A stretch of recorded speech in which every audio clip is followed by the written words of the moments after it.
Atheism is parasitic. It can't survive, let alone thrive, without stealing nutrients from other worldviews. And this isn't according to me, this is what they say. Atheists now define atheism as an absence or a lack. Atheism is just the absence or lack of belief in God. So, this cordless drill is an atheist because it lacks belief in God. Oh, look everyone, I found another atheist. This one's good at math. Of course, we can agree with atheists on one thing. Their worldview is definitely lacking. Unfortunately, a mere lack of something can't sustain a man, or a city, or a culture.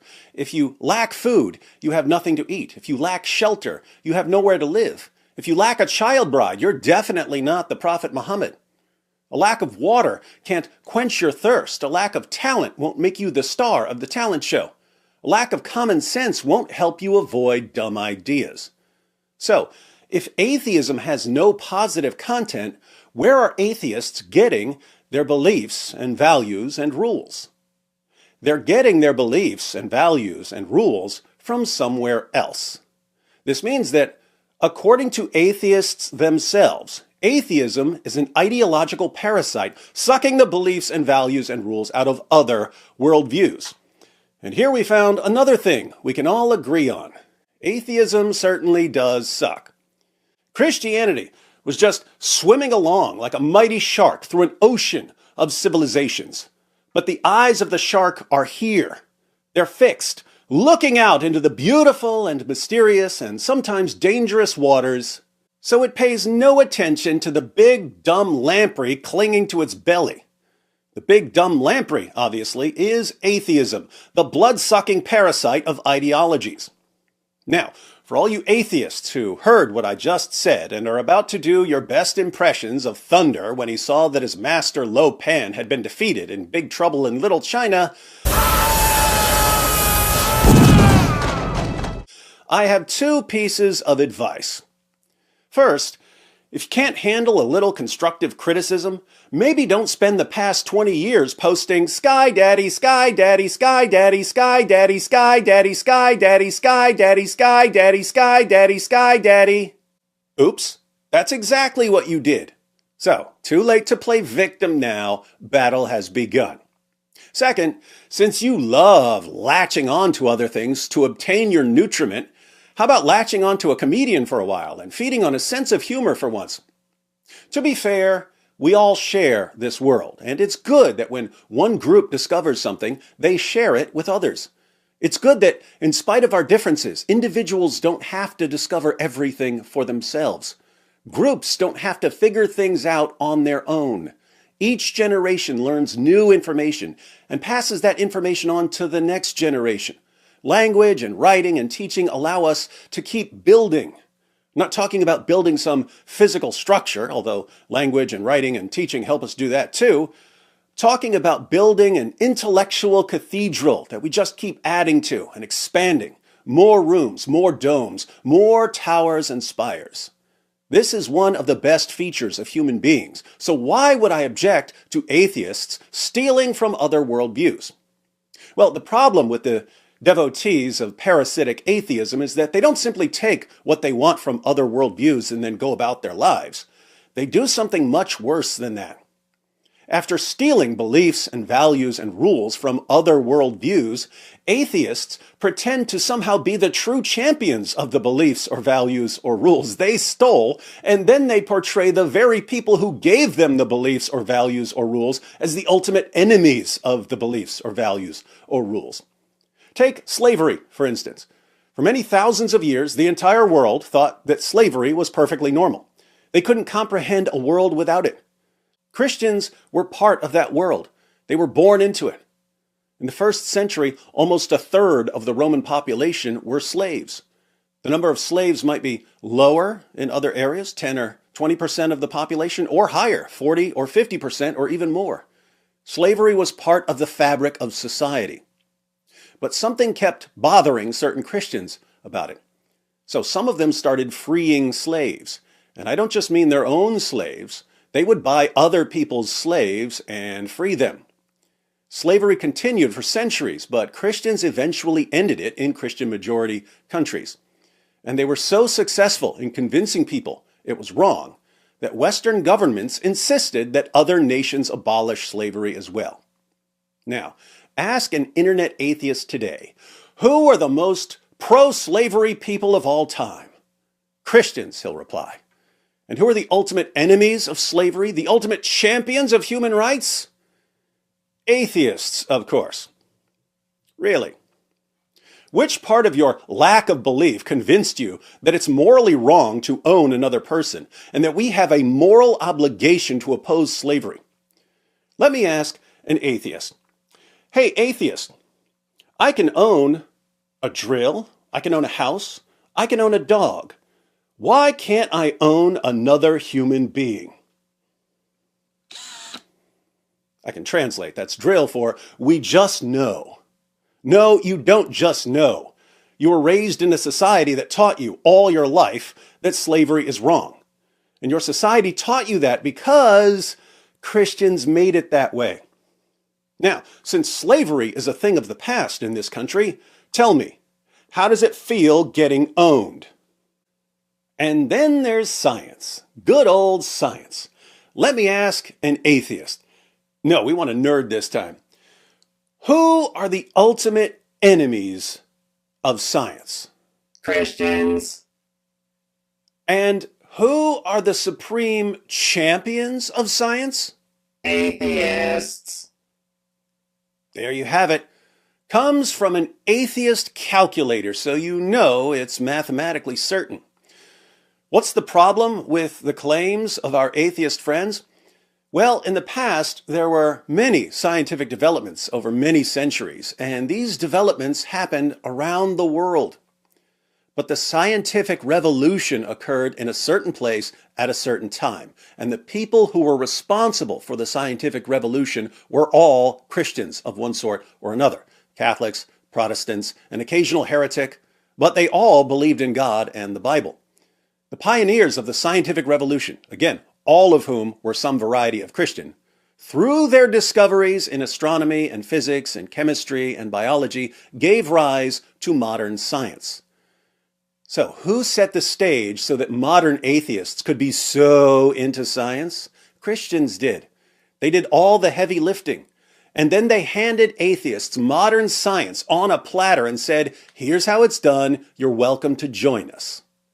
Atheists, as always, responded by saying, actually, Christians, this is ours. It's always been ours. You Christians are in the way. In fact, science needs to be protected from you Christians, because if we don't protect science from Christians, Christians will destroy science. That's why everyone needs to become an atheist. It's the only way to save science. Sound familiar? That was the rallying cry of those gullible narcissists we call the new atheists. And millions of people listened to the lamprey and became atheists.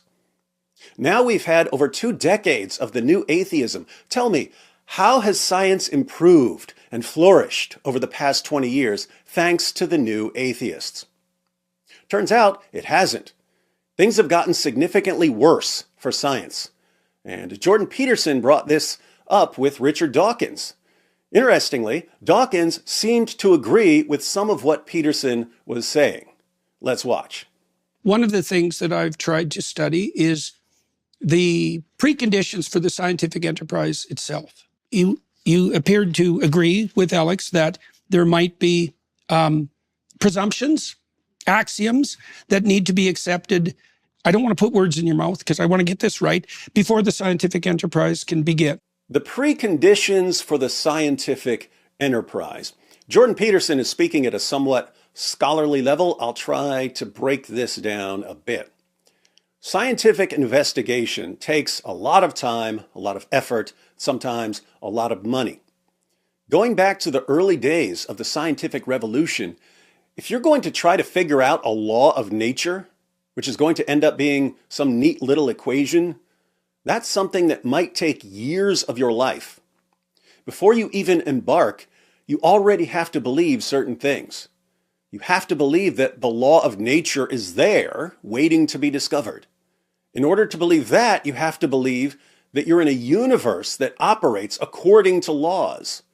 You have to believe that you're the kind of being that's capable of figuring out the laws of nature. A mouse can't do it. A gorilla can't do it, but you can. You have to believe that or you wouldn't bother trying. And you have to believe that discovering the law is good, that understanding the universe is good. These are the kinds of beliefs that need to be in place before science as a serious enterprise can get started. I've tried to think those through. So let me lay out a couple of them. This is partly what I've done while trying to make the case, for example, that you're more of a Christian than you think you are. So, for example, how perfect is the grin on Dawkins' face when Peterson says he's more of a Christian than he thinks he is? Dawkins is thinking, are you serious? I don't believe in God or the virgin birth or the resurrection or heaven. How am I more of a Christian than I realize? But Peterson is referring to preconditions of science that make way more sense with Christianity as a foundation than they do with atheism as a foundation. And of course, since atheism is a mere lack, as our atheist friends assure us, it couldn't possibly be a foundation for anything.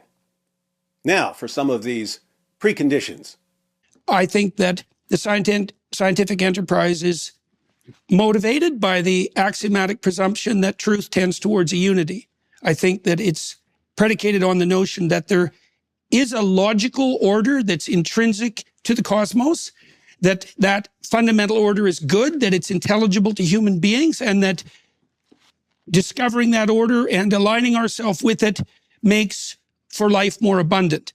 I'm not sure exactly what he means by truth tending towards a unity, because there are multiple things in the philosophy of science that have to do with a unity of science.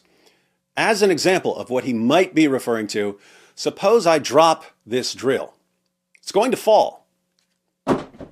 See? How did I know it would fall? Well, I've seen things fall a lot in my life, and I assume that the way things have worked throughout my life is the way things are going to work now. There's a unity there. This particular kind of unity is called the uniformity of nature. But that's not something we really discover. It's something we take for granted. So maybe he means something like this. I can drop this calculator, and it will do the same thing the drill did. They're completely different things, and yet they follow the same neat little equation. I can go to the window and look at the moon. It's in orbit, so it has a different kind of motion than just falling. But why doesn't the moon fly off into space? Oddly enough, the exact same law that causes the drill and the calculator to fall keeps the moon from flying off into space. What seem like completely different things are actually following the same law. So you look around and you see endless diversity. Everything is different from everything else. And yet there's an underlying unity that you can discover through science. That's one kind of unity that science tends towards. There are more. The other preconditions of science that Peterson mentioned were that there's a logical order intrinsic to the cosmos, that this order is good, that it's intelligible to human beings. Intelligible means that it's capable of being understood by a rational agent, and that discovering this order and aligning ourselves with it makes for life more abundant. But what does any of this have to do with Richard Dawkins being more of a Christian than he realizes? I think that this scientific enterprise is also predicated on the idea that the truth will set you free. And I think all of those axioms are religious and derived from the Judeo-Christian tradition. Aha! The preconditions of science are all religious ideas. Science tends towards a unity because one God creates and sustains the universe. The universe is intelligible because it was created by a rational being. We're the kinds of things that can understand the universe because we were created in God's image. And understanding the universe is good because when we learn about the laws of the universe, we're learning about the mind of God. You can look through the writings of the pioneers of the scientific revolution. These ideas are all over the place. And they're religious ideas that need to be in place for science to get off the ground. Where did Richard Dawkins get ideas that, in one form or another, are taken for granted in science? He didn't get them from atheism. Atheism has no positive content. He ultimately got those ideas from Christianity without realizing where they came from. And that's why Dawkins is more of a Christian than he realizes.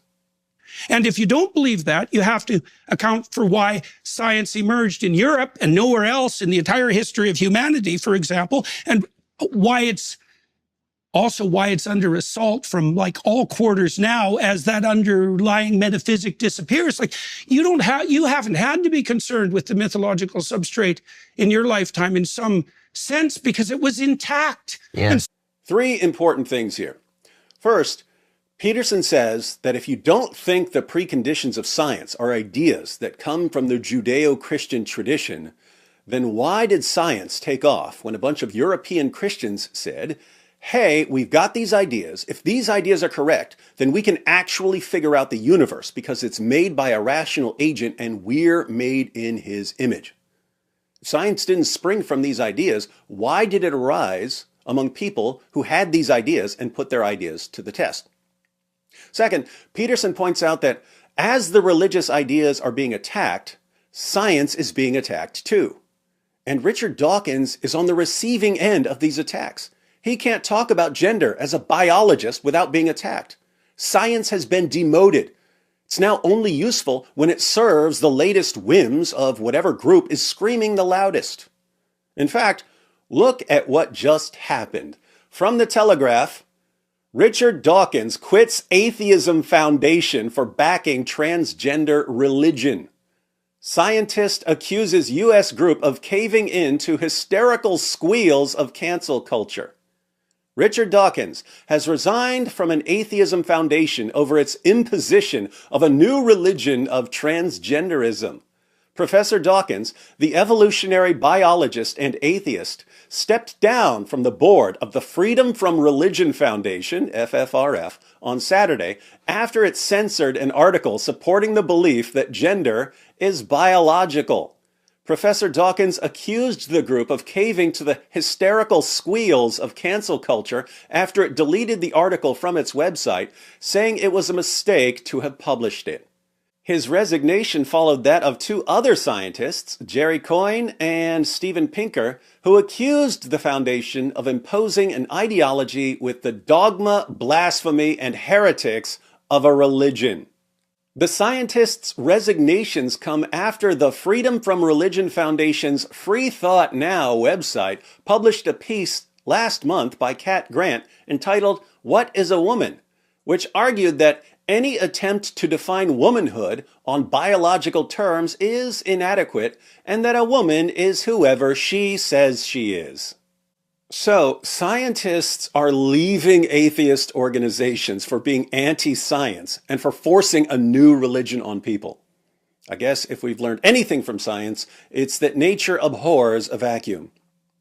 Third, Dawkins agreed with Peterson on this. Let's see that part again, but extend it. You haven't had to be concerned with the mythological substrate in your lifetime in some sense because it was intact. Yeah. And so the universities could flourish and you had your freedom, remarkable freedom to pursue your scientific enterprise wherever you wanted. And people lauded you for it. Like that time is threatened, and seriously so. When there was a large Christian majority population, atheists could complain about Christians, and Christians could complain about atheists. But atheists, like Richard Dawkins, were completely free to say whatever they wanted. Now that the population is changing, and the ideas that are the preconditions of science are being cast aside, science itself is suddenly under attack. And I think it's partly because these metaphysical assumptions have now become questionable, and that's part of the reason that I'm attending to them. It's not because I don't admire the accuracy of quantum prediction, for example, or celebrate what Musk is doing with his capability of sending rockets to Mars. It's like more power to the technological enterprise. But you know what's happening in the universities? It's awful. And Jordan Peterson speaks from experience here. What happened when Peterson shared his thoughts with our brave new world? The College of Psychologists of Ontario said he has to go to re-education camp or he can't practice psychology. Psychologists, evolutionary biologists, they're finding out that other people now decide what they're allowed to say, even about science, and that the people who decide what they're allowed to say are, again, whatever group screams the loudest.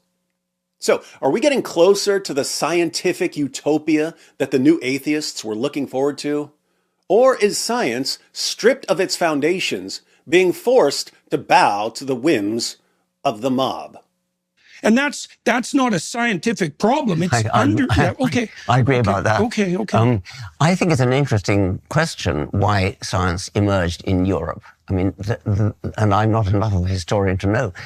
It is even possible that Christianity did have something to do with that, and I wouldn't categorically deny that. Acknowledging that you don't know and haven't studied enough to comment is a good step forward. We can only hope that some of Dawkins' followers will learn something from this glimpse of intellectual humility. Will they? Of course not. The Dawkins drones never learn anything. But that doesn't in any way increase my trust in the validity of Christian propositions like the resurrection, the virgin birth, the miracles, and Jesus is the Son of God. Perfectly fair point. You can recognize various accomplishments of Christians and even believe that some Christian ideas may have had a positive impact without believing in Christianity as a whole or in particular Christian doctrines like the virgin birth or the resurrection. Christianity may have had some kind of historical facilitating effect that led to the Renaissance, that led to the scientific revolution. And that would be a very interesting historical analysis, but it doesn't bear upon the truth of the propositions of the Christian religion.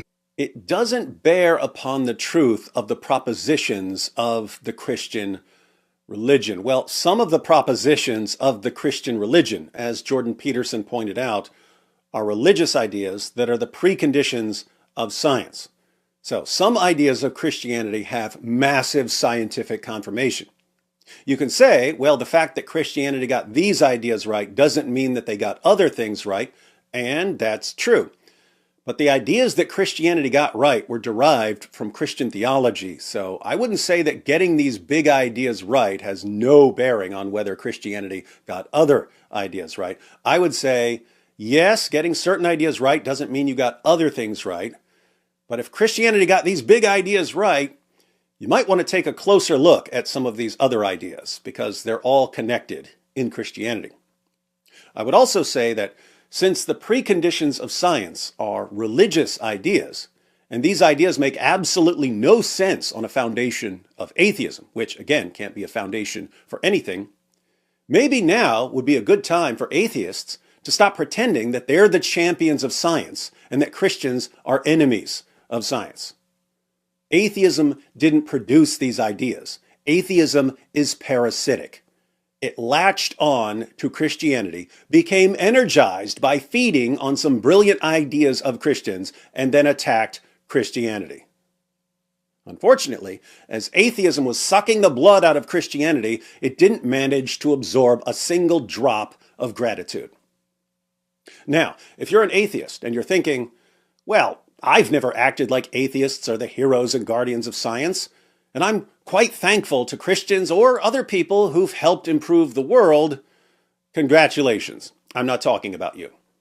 I don't know any official statistics here. Perhaps most atheists aren't like the atheists who are constantly bragging about being the saviors of science and reason.